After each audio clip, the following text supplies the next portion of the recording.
Hello student, आज जो topic लेके आए हैं क्वालिटी फैक्टर, वो रेजोनेंस से ही रिलेटेड है। रेजोनेंस से ही आपका रिलेटेड है। हमने देखा था कि रेजोनेंस में क्या करना पड़ता है। एक बहुत छोटा सा प्रोसेस होता है जहाँ पर हम लोग क्या करते हैं कि करंट को मैक्सिमम करने के लिए रेजिस्टेंस को मिनिमम कर लेते हैं। प्रॉब्लम बस इतना आता है कि जब आरएलसी सर्किट का बात किया जाता है तो एक रेजिस्टेंस आर से काम नहीं बनता है, वहाँ जेड से काम बनता है। क्या से बनता है? जेड से काम बनता है। R square plus XL minus XC का स्क्वायर। ये पोर्शन जीरो हो नहीं पाता है। अगर इसको जीरो करने के लिए आपको मालूम है क्या करना पड़ेगा। मान लीजिए एक फ़ैन को ही देखिए, फ़ैन में सब कुछ होता है। फ़ैन में आरएलसी सर्किट है। हम क्या बोल रहे हैं, जो घर में फ़ैन लगा होता है उसमें आरएलसी सर्किट होता है। उसमें आप लोग सुने होंगे कॉइल बंधा होता है। कॉइल बंधा होता है, वो एल को रिप्रेजेंट करता है। कॉइल क्या चीज़ से बना होता है? तार से बना होता है, कॉपर वायर से बना होता है। उससे आपका रेजिस्टेंस भी आता है। R is directly proportional to length, ये क्लास 10 में पढ़े हैं। तो ये जो कॉपर का तार जो बना होता है, कॉइल जिससे बना होता है, वो तो थोड़ा बहुत तार नहीं होता ना, बहुत सारा गुच्छा में होता है। जब तुम लोग ऐसा बोलते हो, यूज़ करते हो कि फ़ैन का कॉइल जल गया, अब उसको बनाने के लिए फिर कॉइल को बांधते हैं। तो कॉइल वर्ड है, उससे क्या है, क्या कॉइल से क्या आ गया? एल आ गया, इंडक्टर आ गया। और वो जिस कॉपर तार से बना हुआ है, और तार से क्या होता है? रेजिस्टेंस आता है। तो कोई भी सर्किट में बिना तार का कहाँ से बनाओगे? कोई भी सर्किट, आप कोई भी इंस्ट्रूमेंट बनाते हैं या मोटर बनाते हैं या कुछ भी बनाते हैं, वहाँ पर आपको तो तार को यूज़ करना ही होगा, कॉपर तार को यूज़ करना ही पड़ेगा। तो वो जो तार यूज़ करते हैं उसे हम लोग कॉइल बोलते हैं। तो एल तो आ गया ना, और तार है तो रेजिस्टेंस आ गया। अब बचा क्या? तो आप गौर कीजिएगा, ऐसा कोई भी इंस्ट्रूमेंट है, ऐसा कोई भी इंस्ट्रूमेंट जो कॉइल बाइंडिंग है ना, जैसे फ़ैन हो गया, आपका घर में मोटर हो गया जो पानी को टानता है, मोटर हो गया, या ड्रिल मशीन हो गया, या वॉशिंग मशीन हो गया, ये जितने भी टॉपिक में हमने नाम दिया है, इसमें कौन सा सर्किट होता है? आरएल सर्किट होता ही होता है। आरएल सर्किट होता ही होता है। लेकिन ये क्या ये एक्टिव काम करेगा? नहीं, ये काम नहीं करेगा। अगर ये दोनों सर्किट को बनाया जाए ना, तो इस पर बहुत बड़ा इफेक्ट देखने को मिलेगा। जैसे Z equal to root under R square plus XL minus XC का स्क्वायर। आपका तो C है ही नहीं, आपने कंडेंसर तो लगाया ही नहीं। कंडेंसर को कैपेसिटर भी बोलते हैं, कैपेसिटर तो लगाया ही नहीं। तो ये कहाँ से आएगा? ये नहीं आएगा। जब ये नहीं आएगा तो आप Z में आपका क्या बचेगा? आर स्क्वायर प्लस एक्सएल का स्क्वायर, जो कि मैक्सिमम रेजिस्टेंस प्रोड्यूस करेगा, जो कि मैक्सिमम रेजिस्टेंस प्रोड्यूस करेगा, और जिसके बिहाफ पर आपको क्या होगा? करंट मिनिमम हो जाएगा। करंट आई नॉट मिनिमम हो जाएगा। और ऐसा आप रियल लाइफ में भी देख सकते हैं। जब कभी फ़ैन स्लो चलता है, जब कभी फ़ैन बहुत स्लो चलता है, तो आप लोग क्या बोलते हैं? कंडेंसर ख़राब हो गया है, कंडेंसर को बदल दो। वो कंडेंसर ही कैपेसिटर है। उसका काम क्या होता है? एक्सी को प्रोड्यूस करना। अगर वो कंडेंसर को हटा दोगे ना, तो सिर्फ रहेगा क्या? रेजिस्टेंस रहेगा और एल रहेगा, आरएल सर्किट रहेगा। और आरएल सर्किट में सबसे ज़्यादा रेजिस्टेंस, मैक्सिमम रेजिस्टेंस बनता है, और करंट पूरा ड्रॉप कर जाता है, जिसके वजह से फैन स्लो चलता है। अब इस प्रॉब्लम का सॉर्ट आउट क्या है? मार्केट से कंडेंसर लगाइए। जैसे ही लगाइएगा वहाँ पर कंडेंसर को लगाइएगा, तो अब इस जेड में अंतर क्या मिलेगा? R square plus XL minus XC का स्क्वायर हो जाएगा। ये आ गया। कंडेंसर आपने लगाया ना, कैपेसिटर आपने लगाया, तो एक्सी आएगा। और एक्सी और इसको है ना आपस में कैंसल आउट कर देता है। एक्सी और एक्सएल क्या कर देता है? आपस में कैंसल आउट कर देता है। एक पर्टिकुलर फिक्स्ड फ्रीक्वेंसी पर, एक अगर पर्टिकुलर फिक्स्ड फ्रीक्वेंसी को दिया जाए, बात समझो बच्चा लोग, जैसे मान लो फ्रीक्वेंसी से ये दोनों बहुत ज़्यादा अफेक्टेड है। जैसे ये डायरेक्टली प्रोपोर्शनल होता है, ठीक है, एक्सएल क्या है? डायरेक्टली प्रोपोर्शनल, और एक्सी कैसा है? इनवर्सली प्रोपोर्शनल टू फ्रीक्वेंसी है। तो फ्रीक्वेंसी एक को मिलता है तो एक बढ़ता है, एक घटता है, ठीक है ना। तो एक ऐसा फ्रीक्वेंसी फिक्स फ्रीक्वेंसी पर आता है, जो हमने आपको बताया भी था पिछले क्लास में, कि जो एक फिक्स्ड फ्रीक्वेंसी पर सपोज कर लो यहाँ पर इंक्रीज किया है फ्रीक्वेंसी, तो फ्रीक्वेंसी को जैसे धीरे धीरे घटाओगे तो ये एक्सी ऊपर की ओर आएगा और एक्सएल नीचे की ओर आएगा, और एक समय ऐसा आएगा जहाँ एक्सी और एक्सएल बराबर हो जाएगा। That frequency is called a resonant frequency. वही एग्जाम में निकालने के लिए बोलता है। जिस फ्रीक्वेंसी में, हिंदी में बोल रहे हैं, एकदम शांति पूर्वक सुनिए, जिस फ्रीक्वेंसी में आपका एक्सएल और एक्सी बराबर हो जाता है उसे हम लोग क्या कहते हैं? Resonant frequency. वही हम लोग डेरिवेशन निकाले थे, उसे क्या कहते हैं? रेजोनेंट फ्रीक्वेंसी, जिसका डेरिवेशन हमारा क्या निकला था? 2π√LC। एंगुलर रेजोनेंट फ्रीक्वेंसी भी हम लोगों ने निकाला था, ω/r, पिछले क्लास में। वो क्या था? 1√LC। ये था आपका एंगुलर फ्रीक्वेंसी। तो बाबू, रेजोनेंट फ्रीक्वेंसी का जब भी बात आए, रेजोनेंट वर्ड आए, तो तुम समझ जाना एक पर्टिकुलर फ्रीक्वेंसी है जहां पर एक्सएल और एक्सी बराबर हो रहा है। अगर ऐसा हो रहा है सर्किट में, तो ये जैसे ही आया ना, तो एक्सएल और एक्सी बराबर होगा। लेकिन ये कब होगा? एट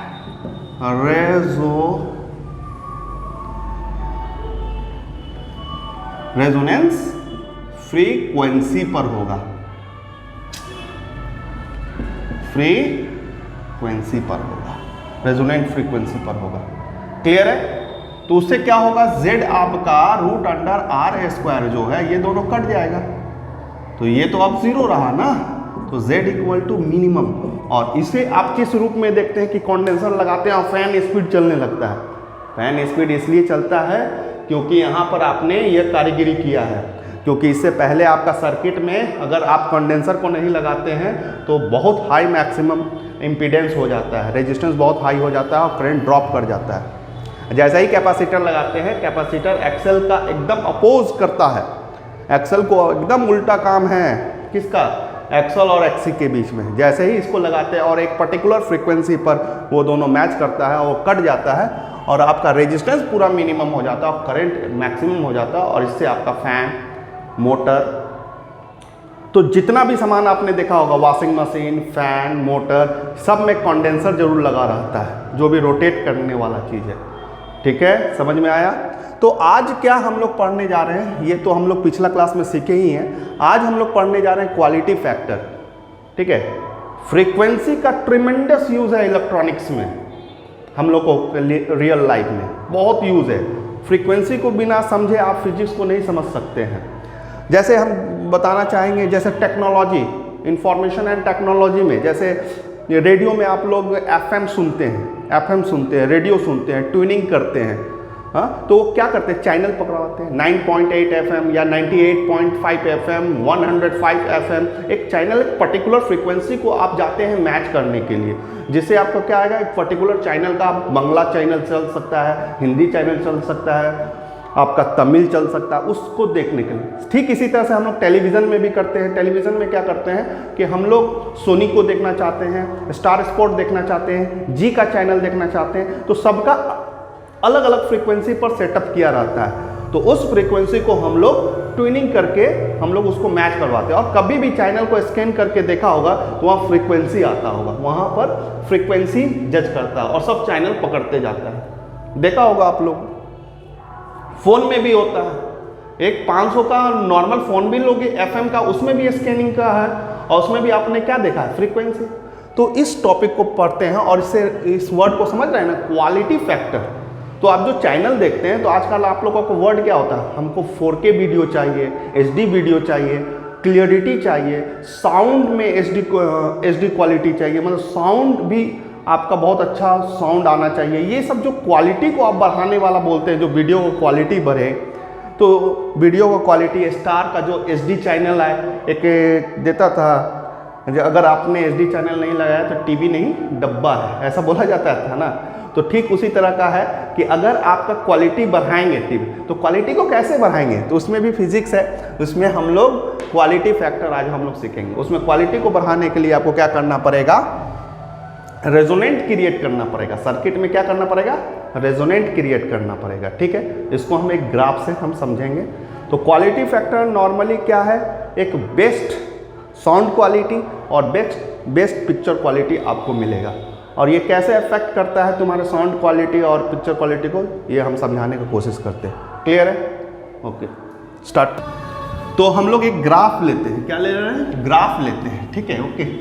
एक ग्राफ पर बात करेंगे। टॉपिक चल रहा है क्वालिटी फैक्टर, लेकिन ये क्वालिटी फैक्टर तुमको तभी मिलेगा, क्वालिटी फैक्टर तभी तुमको मिलेगा जब तुम सर्किट में रेजोनेंस क्रिएट कर पाओगे। अगर रेजोनेंस नहीं क्रिएट कर पाते हो तो आपका क्वालिटी फैक्टर नहीं आएगा। अगर रेजिस्टेंस ज़्यादा रहेगा, सर्किट में रेजिस्टेंस ज़्यादा रहेगा, तो आपका क्लैरिटी नहीं, नॉइज आएगा। इस चीज़ को समझते हैं हम। इसके लिए एक ग्राफ ले रहे हैं। एग्जाम में क्वालिटी फैक्टर को हम लोग ग्राफ के जरिए समझते हैं। ग्राफ में ये क्या है? ये आपका I0 ग्राफ है और ये आपका फ्रीक्वेंसी का ग्राफ रहेगा। ठीक है, जब आप सर्किट में मैक्सिमम अगर रेजोनेंस क्रिएट नहीं कर पाइएगा तो रेजिस्टेंस अगर मैक्सिमम होगा तो इसका ग्राफ कैसा बनेगा? इस तरह से ग्राफ इसका बनेगा। लेकिन अगर आप जैसे सर्किट में रेजोनेंस क्रिएट कर देते हैं तो ये पिक वैल्यू तक जाएगा। ठीक है, ये पिक वैल्यू तक जाएगा और इस तरह का ग्राफ बनेगा। तो यहाँ पर आप ऐसा ग्राफ कब मिल सकता है, आई मैक्सिमम कब मिल सकता है, ये हम लोगों ने जाना है जब सर्किट में I0 कब मिलेगा? जब रेजिस्टेंस हमारा मिनिमम हो। और ये ग्राफ कब मिलेगा? जब रेजिस्टेंस हमारा मैक्सिमम हो। ठीक है, इस पर्टिकुलर फ्रीक्वेंसी को देखो, यहाँ पर रेजोनेंट फ्रीक्वेंसी हम बोल रहे हैं। क्या बोल रहे हैं? ऐसे तो फ्रीक्वेंसी है, मान लो यहाँ 10 है, यहाँ पर 20 है, यहाँ पर 40 है, 10 20 सपोज, यहाँ 30 है, यहाँ 40 है, यहाँ 50 है, यहाँ 60 है, ऐसे करके फ्रीक्वेंसी दिया हुआ है। लेकिन एक पर्टिकुलर फ्रीक्वेंसी जो हम बोलते हैं जहाँ पर रेजोनेंस क्रिएट हो रहा है वो क्या है? 40 है। लेकिन ये ग्राफ उतना पिक नहीं कर पाया है I0 वैल्यू। क्यों? इसका रेजिस्टेंस मैक्सिमम है और रेजिस्टेंस अगर मिनिमम है तो ये वाला ग्राफ देखो I0 तुम्हारा क्या जा रहा है? मैक्सिमम जा रहा है। इस ग्राफ में क्या सीखने को मिल रहा है? जैसे फ्रीक्वेंसी क्या होता है? फ्रीक्वेंसी एक चैनल की तरह होता है। जैसे आप कोई FM लगा रहे हैं, कोई रेडियो चैनल लगा रहे हैं, या कोई स्टार टीवी देख रहे हैं। सपोज कर लो यहाँ पर तुम्हारा स्टार है, यहाँ सोनी है, सोनी चैनल है, और इस जगह आपका GTV है। क्या है? GTV। आप GTV देखना चाहते हैं, अगर ऐसा फ्रीक्वेंसी क्रिएट कीजिएगा ना तो यहाँ पर 30 पर क्या होगा और 50 पर क्या होगा? लगभग करंट तो उतना ही मिल रहा है जितना G, लेकिन आप देखना चाहते हैं G को, आप देखना चाहते हैं G कब। लेकिन यहाँ पर देखो इस करंट जो 30 का फ्रीक्वेंसी है और यहाँ पर सोनी चैनल जो 50 का फ्रीक्वेंसी है और G जो 40 पर, लगभग सबको एक ही जैसा करंट मिल रहा है, करंट एक ही जैसा मिल रहा है। इसका रिजल्ट क्या होगा कि आपके टेलीकास्ट जो होगा ना, तीनों मिक्सिंग होगा, तीनों का इंटरफेरेंस होगा, और जहाँ पर हम लोग क्या बोलेंगे? नॉइज आ रहा है। ठीक है, तो ये चीज़ कब होता है? जब आप सर्किट में रेजोनेंस क्रिएट नहीं कर पाते हैं।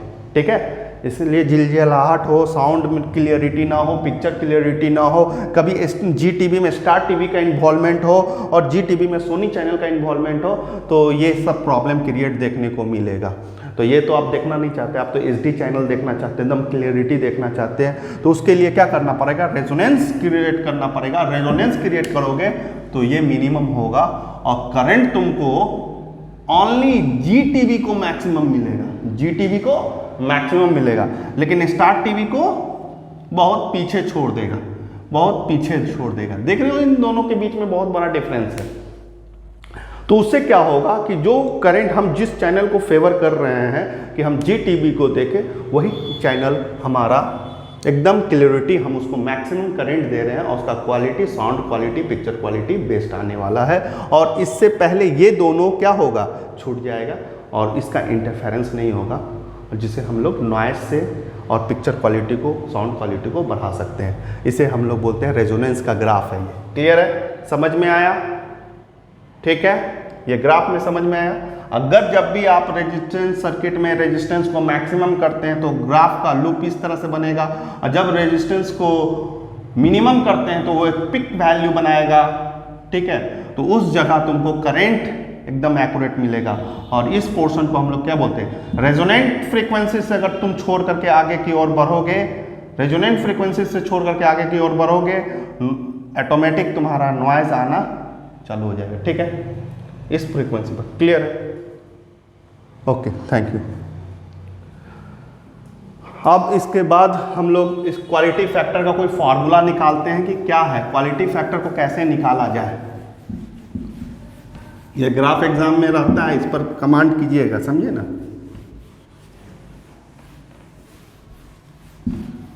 अब क्वालिटी फैक्टर को निकाला कैसे जाए, अब इसका डिफिनेशन हम नहीं लिखवाने जा रहे हैं। क्यू फैक्टर, अब उतना क्यू फैक्टर भी बोलते हैं इसको, क्यू फैक्टर। तो हम लोग RLC सर्किट का पढ़ रहे हैं, ये तुम्हारा टॉपिक चल रहा आर या LRC सर्किट, ठीक है ना।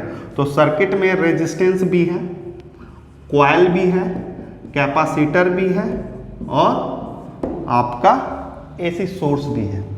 ठीक है, तो बाबू इसमें वोल्टेज ड्रॉप कितना होगा, वोल्टेज ड्रॉप पूछ रहे हैं। तो V इक्वल टू RI, इसमें वोल्टेज ड्रॉप कितना होगा, XL I नॉट, और इसमें वोल्टेज ड्रॉप कितना होगा, C में, L में, ये तो रेजिस्टर, इसमें कितना होगा, XC I नॉट। बाबू ये L है, ठीक है। तो ये वोल्टेज ड्रॉप होगा। तो अकॉर्डिंग टू डिफिनेशन, ये डिफिनेशन जो पढ़ोगे तो इट में भी define as the ratio. Quality factor को निकालने के लिए आपको क्या करना होगा, रेशियो है किसका, वोल्टेज ड्रॉप, वोल्टेज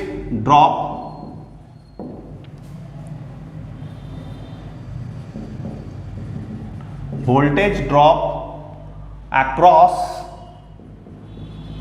L और C, दोनों में से कोई एक लेना, दोनों में से कोई एक लेना at resonant condition. Q factor में वोल्टेज ड्रॉप, क्यू फैक्टर में क्या लेना पड़ेगा, वोल्टेज ड्रॉप अक्रॉस L और C। वोल्टेज हम लोग कैसे निकालेंगे, यहां पर देख सकते हैं वोल्टेज, और इसके बाद हम लोग डिवाइड करेंगे applied voltage drop eight resonant condition. तो बहुत इजी है, देखो XL को ही ले लेते हैं। तो वोल्टेज ड्रॉप कितना हुआ है, XL I नॉट, और अप्लाइड वोल्टेज कितना होगा, सिर्फ रेजिस्टेंस बचेगा, अप्लाइड वोल्टेज में सिर्फ रेजिस्टेंस बचेगा और XL और XC कट जाएगा, क्योंकि रेजोनेंट कंडीशन होगा तो ये ऑटोमेटिक हटने वाला है, ये यहाँ पर बताया गया।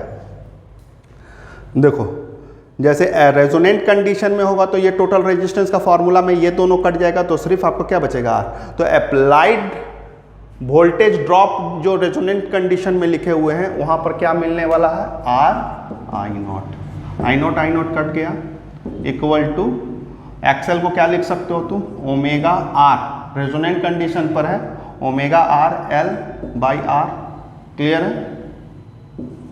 क्लियर है? अब इसको और तुम तोड़ सकते हो, अभी तुमने रेजोनेंट एंगुलर रेजोनेंट फ्रीक्वेंसी पढ़ा था पिछले वीडियो में, तो कितना आया था, रूट अंडर LC। तो यहाँ पर आप लिख सकते हो root under LC into L और R।